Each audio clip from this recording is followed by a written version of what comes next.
You probably downloaded the spreadsheet template, thinking it would solve your life. You play around with it for an hour and then never look at it again. Let me be blunt, your spreadsheets aren't broken, but you're thinking about them probably is.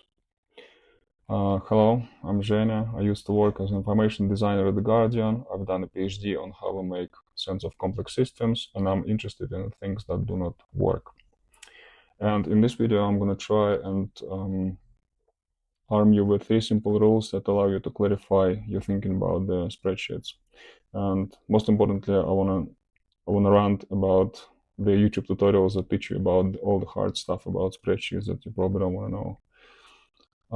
And the worst thing about learning things about spreadsheets is that no one tells you that it is you who's still going to do the work, because you would there's assumption that we download these templates and then they're going to do the work for us. Never happens. All right. So there's 3 things. I've written them down here. So first and the most important is wrap your head around all the weird, scary, and silly stuff, and try to forget about the hard stuff because you don't want to learn about it unless it's absolutely necessary. The second thing is you want to keep your spreadsheets super simple and consistent. And the third is don't use spreadsheets for what they are not designed for. Yeah. So thing number 1, weird, scary, and silly stuff and how to separate it from the hard stuff. Yeah. There's this old joke which says everyone is talking about the weather, but no one ever does anything about it. There's plenty of content online that teaches you different tips and tricks and very specific explanations or formulas. And I have to tell you, those tips and tricks helped me a lot to turn my confusing spreadsheets to completely incomprehensible ones. This is because I spend so much time watching tutorials about hard stuff, but I never get a clear idea of what exactly I want to do. And the pitfall essentially is that every software has a very specific use case. And by adopting one tool or the other, you inadvertently force yourself to use that template, which is probably not what you want to do because you have your own use case, right? So hard stuff, right? It's hard stuff. Hard stuff right here. Spreadsheets are difficult to understand. I mean, they are easy when you just open a blank spreadsheet and you start to do something. But have you ever tried opening your own spreadsheet from a year ago? Or a spreadsheet that was created by somebody else? Right? It's absolutely impossible to understand what's going on there. It's like complete chaos, like you enter in somebody's brain. Even scary if you enter your own brain. What all those weird things about spreadsheets? For example, I'm gonna show you this weird stuff. What is this weird stuff? It took me ages to understand that in order to edit a cell, if you have value here and you start typing in, it deletes what you already have in the cell. And it took me ages to relearn that I cannot just enter, or if you press enter. They fixed it. In Excel, you wasn't able to do that. It's always F2. Maybe they heard my worries and they actually made it editable with enter. That's one thing. So F2, I wrote it like in a big bold letter here that it's F2. The other thing is when you want to do like different multiple lines in one cell, not gonna happen. Like line 1, you press enter, it takes you to another cell, yeah. And also like it's a wicked mind bend that you need to press. It's not shift enter, it's command enter on a Mac to actually go into the second line. I'm gonna put it command enter.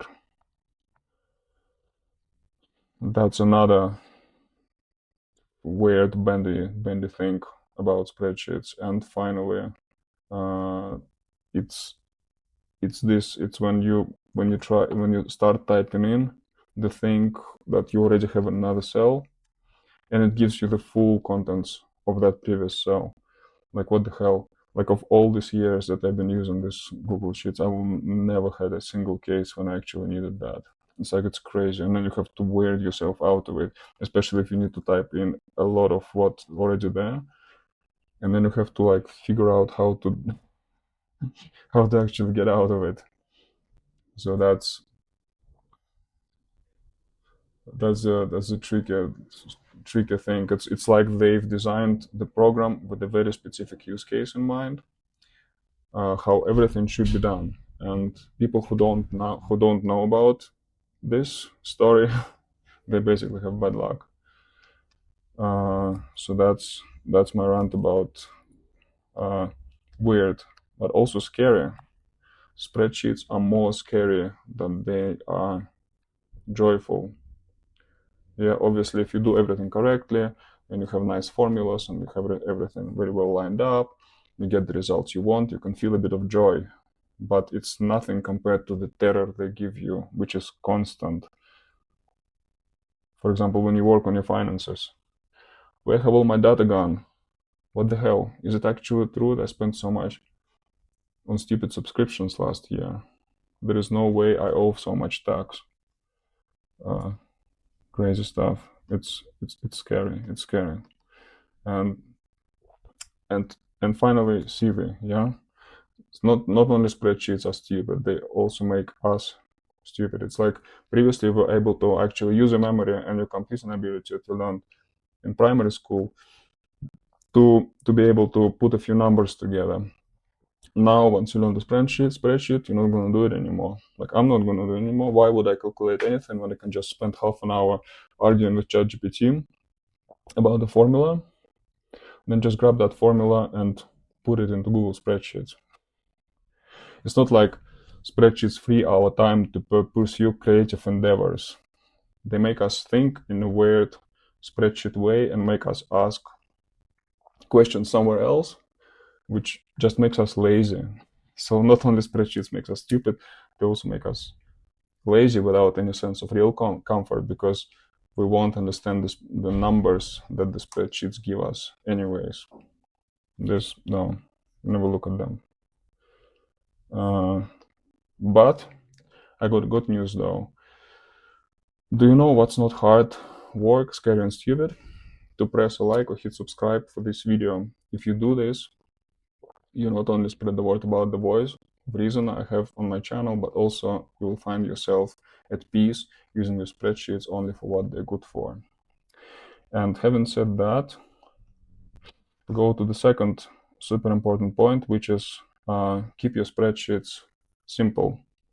So things we've said above lead us to this conclusion. There is no reason why we should overcomplicate things. Thank you very much. I actually quite like this quirk of my setup. I think if you tilt the camera, it actually turns you upside down. Amazing. Sorry, it's just because I still have really basic digital nomad setup. All right, so if you so think about keeping stuff simple is that there's no reason to overcomplicate. If you watch a few more videos on my channel, you will notice that I will always follow a specific pattern on how I create the spreadsheets, and they're always kind of similar in construction, even though they deliver different results. Similar forms, similar formulas, always keep data in a separate tab, etc., like all the variables separately. That's because every time I open a spreadsheet, any spreadsheet, I don't want to try to remember what especially if it's like a few months since I opened it, or like a year. And there's a very specific purpose for each spreadsheet, and if you're clear on what that purpose is, there's no reason to create a complicated design. I remember in the past when I just started using Google Sheets, I used to create complicated layouts, a lot of scrolling sideways, different unsystematic notes, with data scattered around. But usually I would just run those spreadsheets through a few different iterations, rework them one time after time until I arrive into the result that I actually find not specifically easy to use, but quick to understand. Yeah, like especially, for example, my statement and balances is a good example. Where is this? Yeah, so I want to show you this. So essentially, I came from 2019, and every year I was doing my tax return. So I was kind of revamping my thinking about how I want to represent the data for the past financial year. Yeah, so you see here, for example, I didn't have a lot of knowledge on Google Spreadsheets in 2019, so I had a block of numbers here, some expenses here, and some annual stuff here, and it was a bit difficult to see like to submit for the tax office. Yeah, so then in 2020 I came up with this layout where I have months running horizontally, and then this means that I would have all my items in the rows, and the totals would be grouped in this end of the spreadsheet. At least I think so. No, maybe not in this one. Maybe in the next one. Yeah, in the next one I have like an annual column that summarizes everything in the end. Yeah, so you would have some stuff in the middle, items that like spending items here. Then 2023 I get more polished version of this. Months go on the top, annual here, income here, and then 2024 is something that is like more finished, that I don't really have any ideas anymore how to improve it. So I just basically use that. And here you see that I have all my net values in the top, and they summarize vertically, and then I have the horizontal summaries on the right hand side. So I can at once it shows me across the top all the numbers across the months, and also the summary for the whole year on the right hand side. And don't worry about that. I'm going to create another video about this process, and I'm going to share the template for this also in the download section of my website, so you can use it if you like. But again, yeah, kind of once you wrap your head around it, it's easier. But I'm like like the idea that I'm trying to communicate in this video is that everyone has their own thinking about spreadsheets. That's why kind of templates are not as useful as they are usually advertised. Yeah. All right. Yeah. And finally, the third idea is that it's not a good idea to use spreadsheets what they're not good for. Yeah. If you search for the resources online, you will find lots of people use spreadsheets for all sorts of purposes, which are sometimes not very good uses. Like, for example, a good use case here is that use Google Sheets for to-do lists. Yeah, so people who know how to use Google Sheets really well, it's similar to people who know how to drive really well. Yeah, so the assumption is that if you drive, once you get your driving license, it doesn't matter where you go anymore, provided you go fast enough. Right? Wrong. You need to know where you're going first, then you decide whether you need to drive, or you want to walk there, or you want to grab a bicycle to go there. Yeah. One example is task tracking. Sure, you can use the table structure to create a simple to-do list, and I can show you this, for example, where we used simple statuses for different errors, or like UAT for the UAT on the website. Yeah, but anything that goes beyond that is usually out of scope of spreadsheet, because it doesn't allow you to keep history of the issue. It's kind of clunky when you try to enter text to create a list. Then you get all these complications, like you want to track history of who the task was assigned to and all the different comments left by different people, attach invoices, images, etc. It's just not something that Google Spreadsheets are really built for, right? And that's why we have all the task tracking applications like Jira, Trello, Asana, etc. And besides, I have lots of personal problems with to-do lists. Yeah. Once I create my to-do list, I don't look at it anymore because it reminds me of how little I'm actually doing. Since I've created my to-do list, I don't do the work anymore. I delegate everything to my to-do list. That doesn't help, obviously. However, there's always an illusion that if you just simply enter all your to-do tasks into it, somehow all the things that you have to do will be done. And which is not the case. Yeah, and simple to-do list does not reflect how you actually work with your tasks. Life always gets in the way. Sometimes task gets forgotten for months or years. In other words, my to-do list is amazing because I no longer forget what I have to do, provided I remember to look at my to-do list.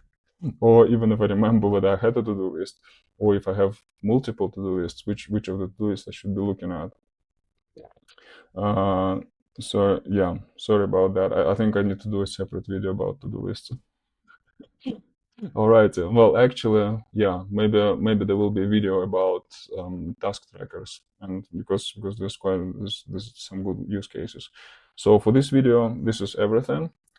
And essentially, yeah, let's just keep those three things in mind. Yeah, like first thing is to separate weird, scary, and silly stuff from the hard stuff, because like hard stuff you just don't want to know about unless it's absolutely necessary.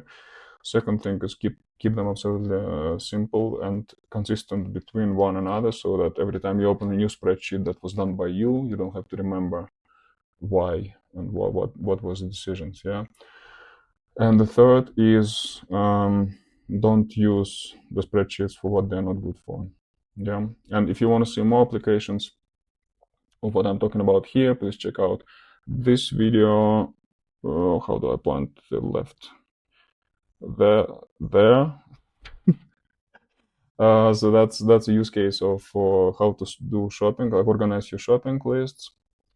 And there's also a good video about OKRs, which I'm also going to attach here, which is objectives and key results, and which is actually not a to-do list, but much better use case because it gives like an overarching construction, which is much more better, like a better use case for Google Sheets. Yeah. Thanks for watching. See you in the next one.